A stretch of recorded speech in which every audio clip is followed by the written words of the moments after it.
On this episode of the CBD University podcast, it's the first in our two-part series as we take you behind the scenes with our formulation team.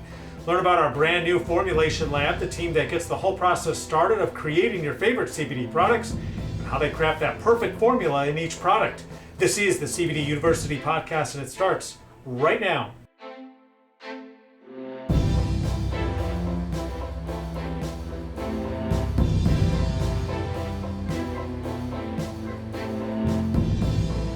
I'm Joe Gasselli, host of the CBD University podcast, and if you are a returning listener, we welcome you back to our podcast. If you are a new listener, we are glad you found us on your podcast platform of choice.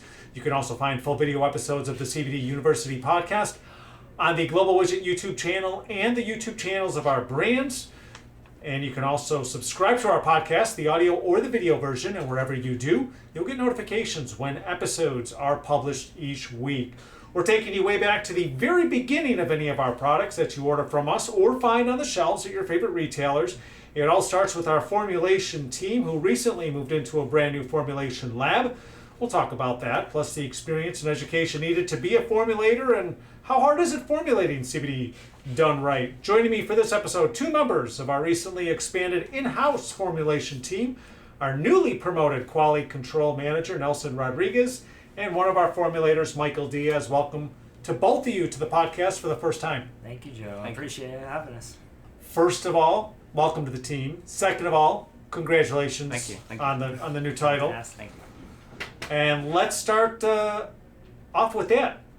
Let's hear a little bit about what you both do, what brought you to Global Widget, and how exactly do you decide to get into a career of product formulation?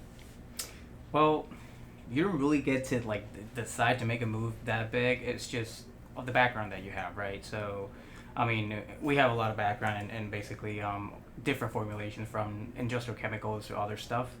And basically, I mean, the opportunity was way too attractive to deny it, right? To get into this industry, booming industry, right?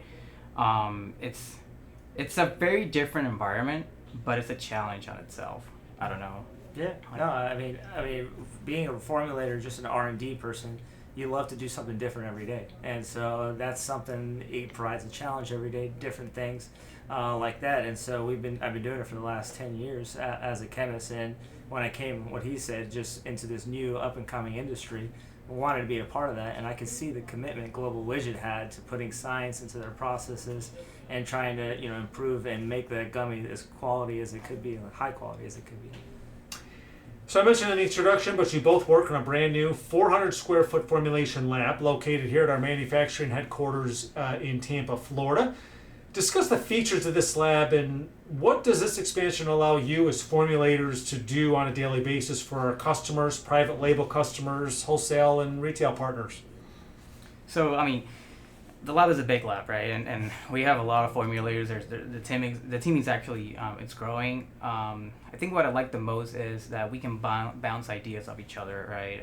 We're not really that far apart. Like if I have an idea here, it might sound like crazy to me, but for somebody it might be a great idea, right? I might be stuck on a formulation, right, that I can't make it happen. Michael might have input on that. Another person might have an input on that. So what I'm trying to say is basically like every formula, every tincture, gummy, or whatever we are making in the lab, it's kind of it's more like a team kind of formulation in there, right? It's really difficult to come up with a formula by yourself, even though you can do it, but it will take you more time if you spend the time alone instead of asking for help. Like I ask for help from Michael all the time, right? I'm like, hey, I'm stuck in this. Michael, can you help me? And then Michael brings some input, and then we have other people that bring even more input into it. So it's a challenge every day, right? Every formula is different, so. Yeah, I mean, that's the cool thing. And I think, again, this goes back to what I was saying a little bit ago, the commitment, right? I mean, we have a bunch of formulators there with different backgrounds, all from different industries. They come together to help make that gummy as good as possible, and everybody adds a little piece. It's a very team effort, focus group. And so we all try to go there, help out whatever we can do to get that gummy out and then hopefully to production, but is as careful as possible at the same time too, making sure that formula is what it needs to be and provides what the customer wanted at the end of the day. And speaking of customers, they don't see any of the product obviously until it is in their hands, right. The finished and purchased either online or at retail. So let's go back to how it all starts. And and you talked a little bit about this in your previous answer, but do you try different formulations and flavors before moving to mass production? And how do we decide on moving forward with a formulation for a new flavor or a new product? That's a good question. Every formula is different, right? So let's say customer X wants flavor Y, and then another customer wants a flavor Z, right?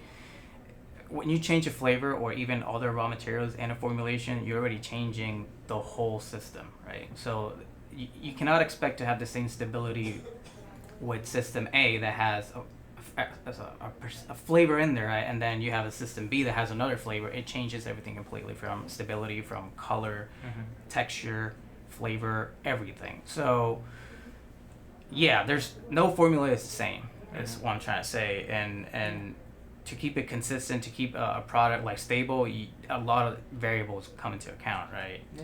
So 100%. I mean, it's all about putting science into it, right? And just trying to know when you're formulating, what is it that the customer wants, what's actually technically feasible, right? That's when it comes to our part.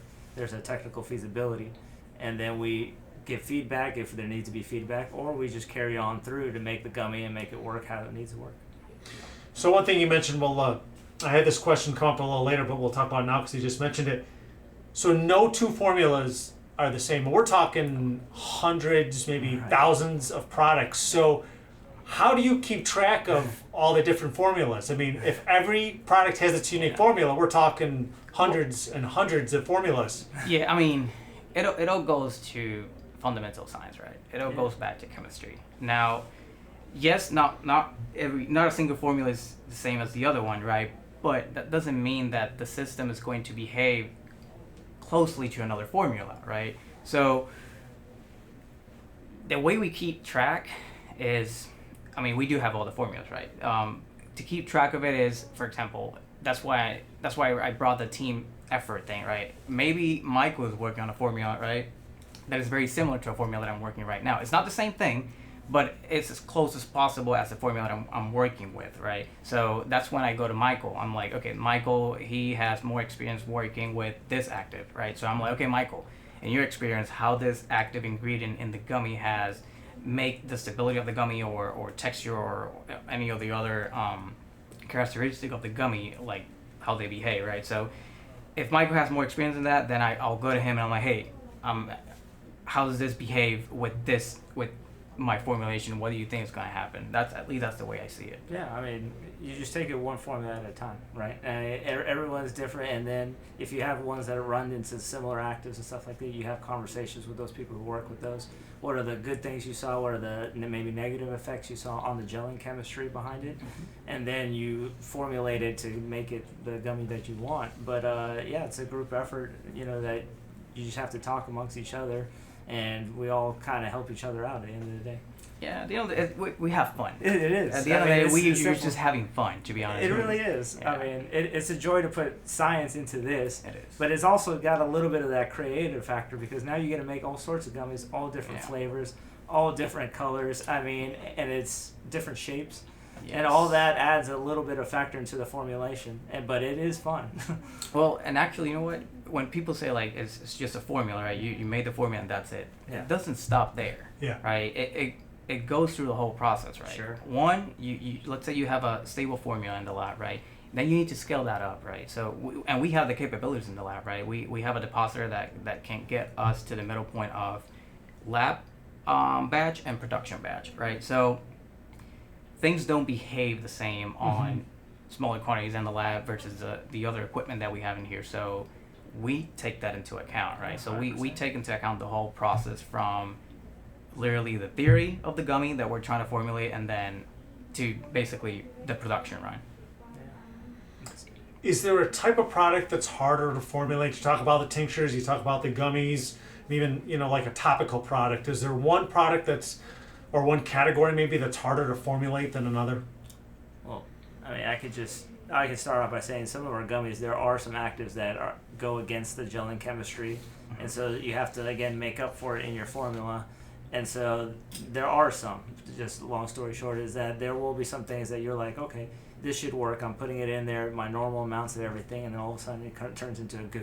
And you're like, what just happened? So you're like, okay, so now you have to look back and you're like, okay, this active is being a kind of a bad actor against the gelling chemistry, so let's tweak it to get it to work. And so, I mean, like going back to your question, it all depends. To be honest, it all really depends. I could have something more difficult in a tincture, or something more easy in a lotion, and then maybe a gummy will be more complicated. There's not a really straightforward answer, unless then when you're actually trying in the lab to figure out how it goes. So there is no formulation that's harder than.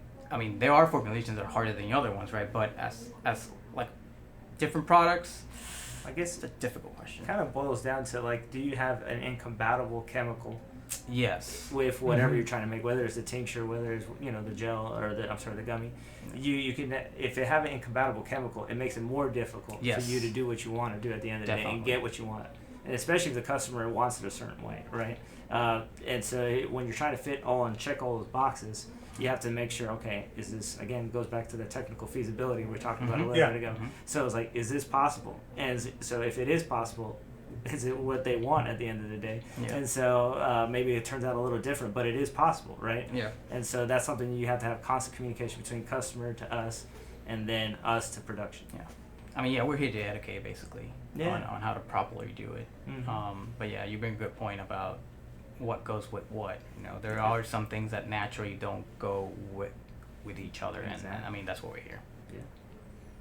So I've got to ask, and we talked about the collaboration, the team experience.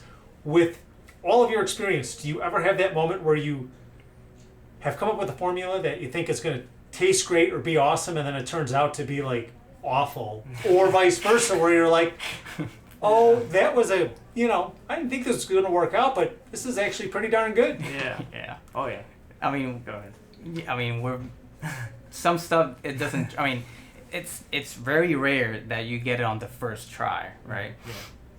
And we made some horrible stuff. That, like, for example, taste-wise or even texture-wise, it looks horrible, right? It doesn't look appealing to people, and we do need to try it, because we the first feedback, it comes from the lab, right? Between each other, I'm like, hey, try this out.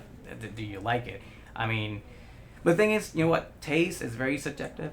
So something that he likes, I might not like it. So that's why it's kind of cool. Like, we can share, like, hey, try this. Do you like it? And then we kind of like have, okay, X person like it. We have 5 people that like it, 2 people that didn't like it.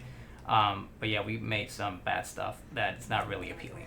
And that's the fun part, that is the fun part. Either it don't look good, it doesn't taste good. I mean, there's all sorts of things. But like he said, though, we try to panel that as much as we can. Exactly. In order to get that, overall, is it good, is it not good?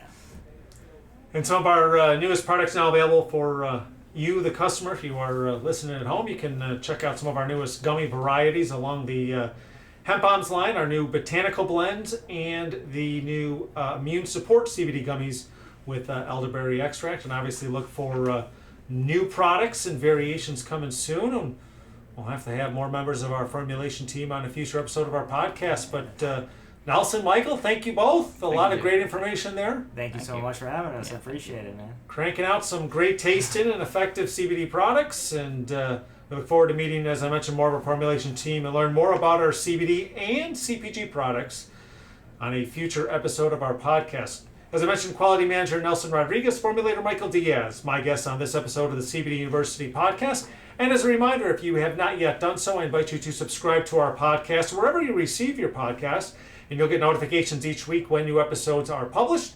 You can also watch full video episodes of the CBD University podcast on the Global Widget YouTube channel and the YouTube channels of our brands. You can also subscribe there and get notifications when the new videos are uploaded each week. I'm Joe Augustinelli, host of the CBD University podcast. Thanks for tuning in. These statements have not been evaluated by the Food and Drug Administration. CBD products are not intended to treat, cure, or prevent any disease or condition.